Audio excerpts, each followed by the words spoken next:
Alright guys, so a few weeks back I checked out a little tiny looper pedal called the Ammoon Nano Looper, and it was like a really inexpensive but really high quality looper pedal. I've gotten a lot of feedback from people who own that pedal about how much they enjoyed it. So today I'm going to check out the big brother to that pedal, which is the Ammoon Stereo Looper. Now this pedal is, in all fairness, a bit more expensive than that Nano Looper pedal. This one goes for around $80 or a little bit less if you can find it on sale, but it has every feature pretty much that you could possibly want in a looper pedal. The obvious thing, of course, is that it's stereo, so you've got a left and a right input and output. You can also store loops and recall them later on in this pedal, which is something you can't do on the smaller looper pedals. You also have some really cool features, like you can play the loop you just recorded in reverse, or you can play it at half speed. And of course you can adjust the level, the volume level of the loops that you've already recorded when you add a new loop. It even has an external foot controller jack if you want to have a little more control over the record and recall functions. You also have a cool feature where you can set it to automatically fade out the loop as it gets to the end of it. That's in case you ended the loop at a really abrupt point in your playing. That will help kind of smooth the transition. Now, I'll give you some playing clips here, but there's a couple ways you can use this. I've got it hooked up through a stereo effects unit, just some stereo delay, and I've kind of exaggerated the delay a little bit so you can hear how it maintains the stereo spread through the pedal.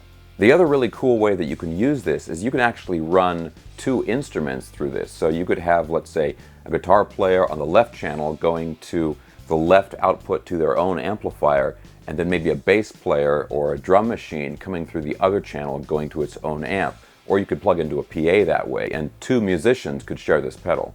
Alright, so here's a few playing clips, and just listen to how well it maintains the stereo spread and also the other cool features like the half speed function. Check it out.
Alright, so that was the Ammoon Stereo Looper, and I went through a few of the features there with just one guitar player, but remember, you can have two different musicians hooked up to this pedal at the same time for some really cool creative work.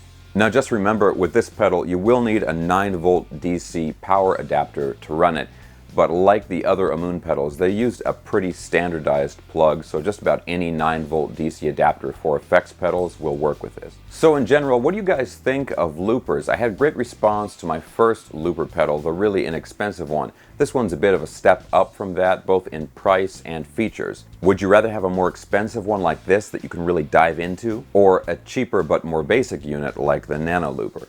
Like most of my videos, I'll put a link in the description where you can find this, and I'll also link to that first review of the Nano Looper. Alright guys, thanks again for watching. Be sure to leave any suggestions you have for stuff you'd like to see me review in the comments section. Don't forget to like and subscribe. Stay tuned for more videos. I'll see you soon.